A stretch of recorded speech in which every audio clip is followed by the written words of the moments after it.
What is up, everyone? It's Quinn here, and in today's video, I'm going to be going through my updated Week 7 wide receiver rankings, now talking through my top 40, plus a couple of honorable mentions at the end. If you guys enjoyed the video, hit that like button, subscribe. Any questions, drop them down below. But let's just dive right into the rankings here, and starting off in Tier 1, going to have 5 Tier 1 wide receivers. It's going to be Justin Jefferson, Jamar Chase, A.J. Brown, Malik Nabers, Amon-Ra St. Brown.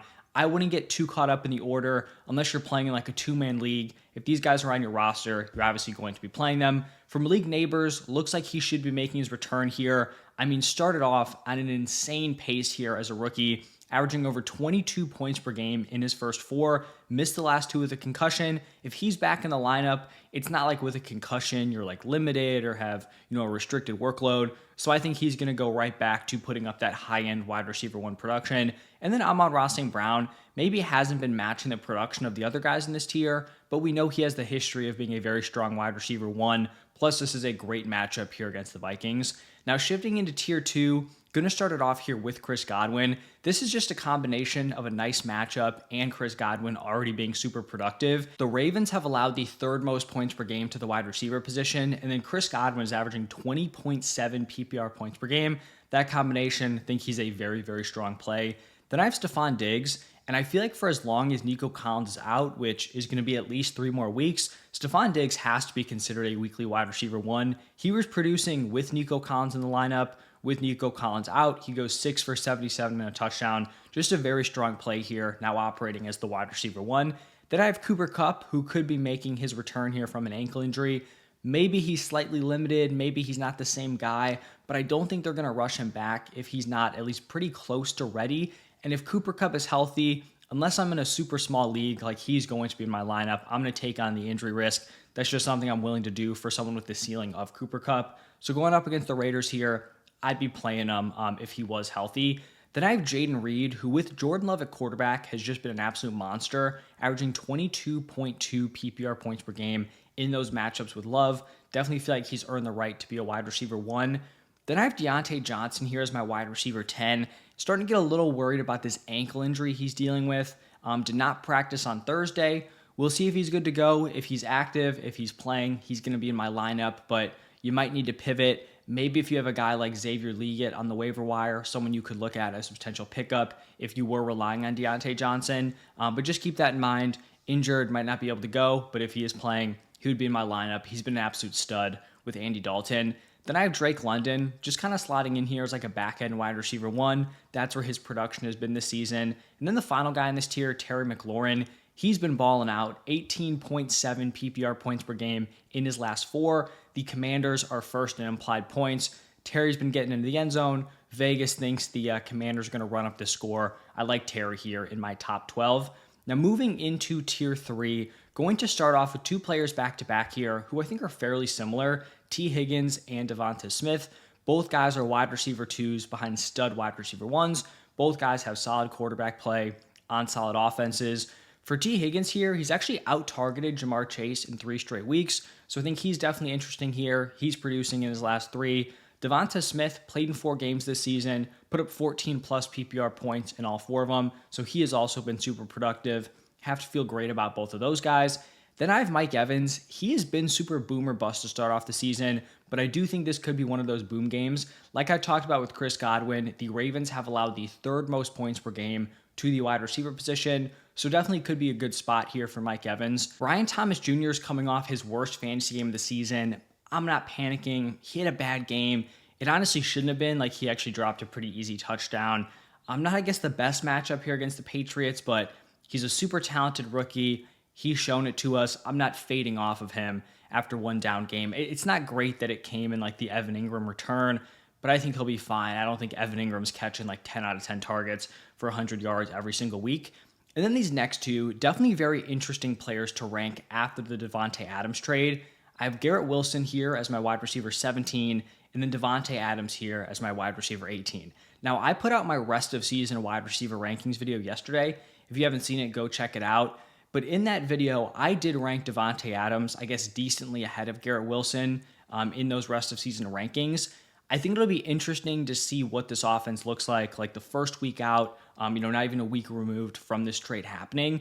But long term, I do prefer Devontae Adams. What I think is pretty unique about the situation is it's not an in-season trade where you have like a good wide receiver, getting paired with a solid quarterback, and they have to kind of like figure out this chemistry, work their way into the offense, learn the offense.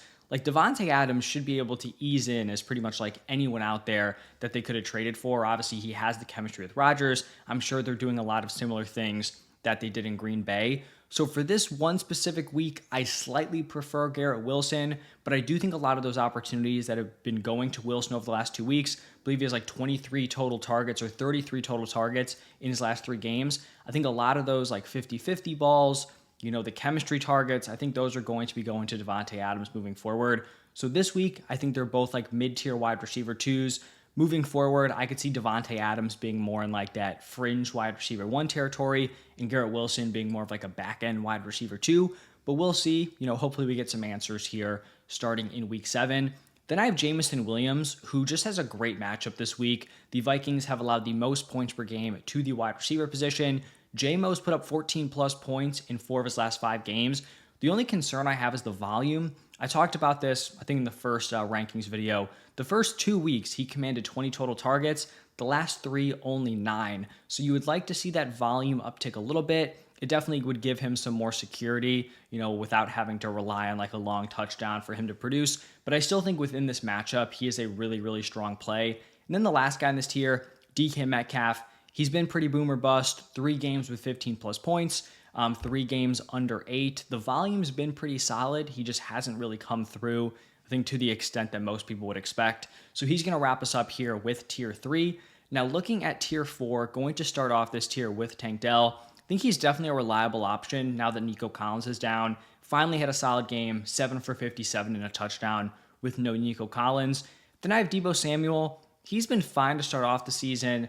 Not a great matchup here against the Chiefs. They've allowed the 7th fewest points per game to the wide receiver position. So kind of lukewarm here, back end wide receiver 2. Then my next wide receiver here is going to be Zay Flowers, who's got a pretty decent matchup here against the Buccaneers. The 6th most points per game allowed to the wide receiver position. He's had like 2 dud games and then 4 pretty solid fantasy games. I think it will be interesting to see. This might not be the game because the Buccaneers can definitely put up points, but he has struggled in the leading game scripts where they kind of just pivot away from the passing game. So I do think this is a decent spot for him here. Have him as a wide receiver 2. Definitely could be a very competitive game with these 2 offenses. Then I have Marvin Harrison Jr. Seems like he might actually be able to play this week with a concussion. Believe they play on Monday night, so he gets the extra day to recover. The only tough thing is you would like to get an answer on whether, he's in or out before the Sunday slate. So that's something to monitor. If he is playing, though, I think he's in this back end wide receiver 2 area. And then the final guy in this tier, Tyreek Hill. He just has not been good without Tua. 8.7 points per game in his last 4. He has scored under double-digit points in 3 of those 4. So it's not great. Tua's not going to be back. I do think coming out of the bye, he might have a little something. Hopefully this offense looks at least a little bit better. But the track record without Tua has just not been good here for Tyreek Hill. Now moving into tier 5, going to start off this tier with Jordan Addison. Really like the matchup here, the 4th most points per game allowed. The Vikings are coming off the bye. This passing attack has looked really solid. Jordan Addison, young, talented player. Think he's a nice play this week. Then I have Darnell Mooney going up against the Seahawks. He's just been a really nice wide receiver 3 so far this season. Don't really see why that changes here in week 7. Then I'm going to go with Juju Smith-Schuster. Definitely a pretty tough player to rank. I know based on the comments I've seen, I talked about him in my waiver wire video. It seems like people are all over the place on Juju. Some think, his big week 5 was fraudulent. Others think he's going to be a big factor rest of season. Personally, I probably lean towards him fading a little bit, but you can't ignore what he did in week 5, 7 for 130 in the first game without Rashee Rice. So who knows? Maybe he continues to roll. If he does continue to roll, he probably should be ranked higher than this. But I think it's also possible that we're taking too much from a 1-game sample size without Rashee Rice. That could end up being Xavier Worthy. That could be someone else here in week 7. So wide receiver 28, feel like is a fair spot. Kind of get another week of a sample size here to see what we're getting out of Juju. Then I have Amari Cooper, and I guess this is kind of the difference between him and Devontae Adams. They're both getting traded, they got traded the same day, within the week. But Devontae Adams already has that built-in chemistry, the rapport with Aaron Rodgers.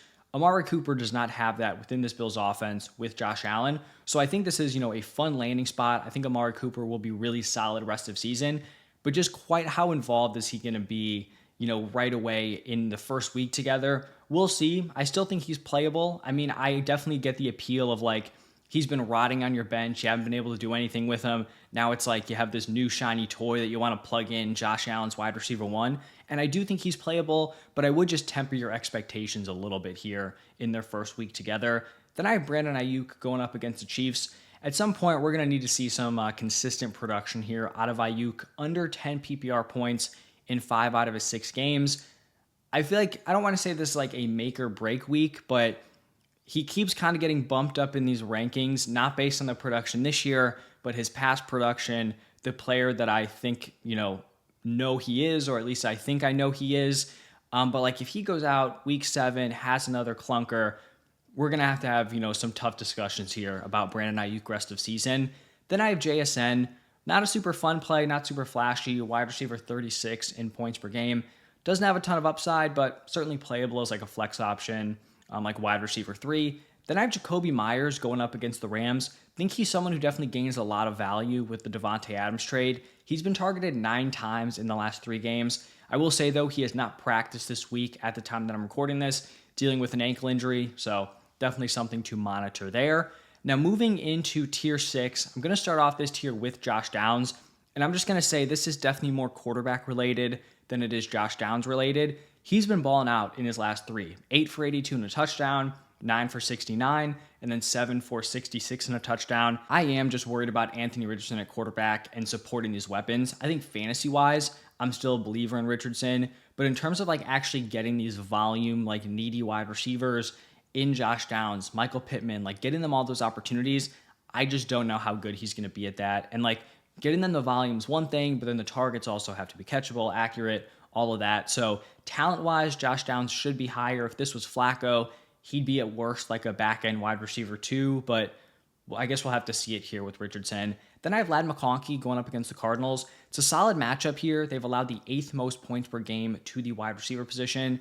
McConkey's like efficiency numbers in terms of commanding targets, his target share, target rate, all of that has been really solid. He just needs this offense to up the passing volume. Definitely could happen. I mean, specifically in this matchup based on the Cardinals' weakness, but I think he's someone who's probably going to be better moving forward. I think he's a great buy low. Talked about him this week. So I think he's a nice like wide receiver 3 play, but I think his best games are still ahead of us here. Then I have Demario Douglas going up against the Jaguars. Definitely an interesting option. Coming off a big week 6, 6 for 92 and a touchdown. I don't want to like way overreact to one big game, like a 1-game sample size with Drake May. I'm not entirely convinced that Demario Douglas is going to be the wide receiver 1 rest of season, but you look at that wide receiver room, Jalen Polk has really struggled to start off the year. He's been getting the routes. He has not been producing.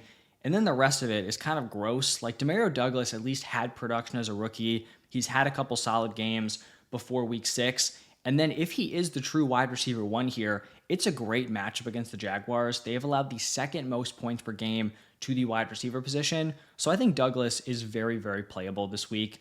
Then I have Xavier Worthy going up against the 49ers. And the clear elephant in the room here with Xavier Worthy is that he has just not been able to command targets at a high level. That is very clear. I believe he's maxed out at like 5, and that was the first game without Rashee Rice. I think what's interesting here, though, is that a lot of rookie wide receivers, rookies in general, can kind of get a boost coming off the bye week. That's the spot we're in here with Xavier Worthy.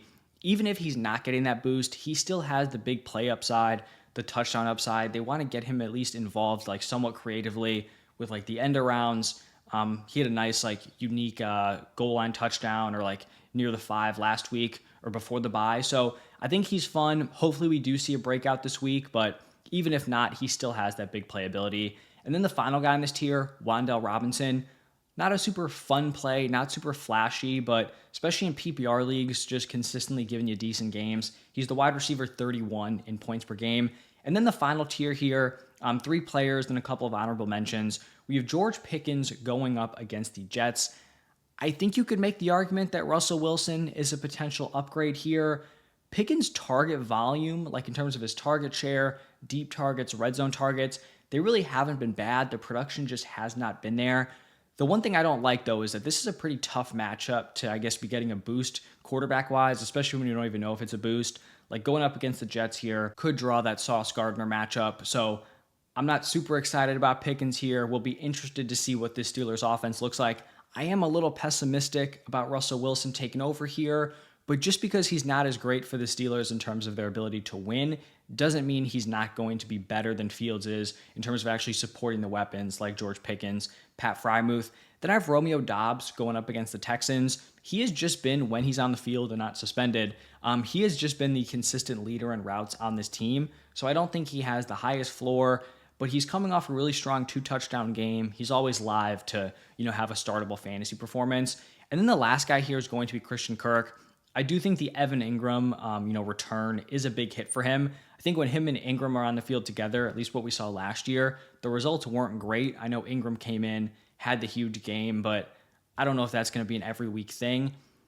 I still think Kirk is playable, but he's more like my wide receiver 4 area this week. And then a couple of talented wide receivers just in not great spots as honorable mentions. Michael Pittman, Jalen Waddle. I do prefer Josh Downs at this point. He had been more productive with Michael Pittman with Flacco at quarterback. And then we also just don't have as large of a sample size of Josh Downs not producing with with Richardson. Like Josh Downs had one bad game with Richardson. It was his first game back. Michael Pittman had 3 full bad games with Richardson. So that's kind of like the tiebreaker for me. So I do prefer Josh Downs. And then Jalen Waddle, talented player, wide receiver 2 when 2 is healthy. The production has just been non-existent with Tua out of the lineup. But that's going to wrap it up for my top 40 plus a couple of other guys. If you guys enjoyed, hit that like button, subscribe. Thank you all for stopping by, and I will see you in the next one.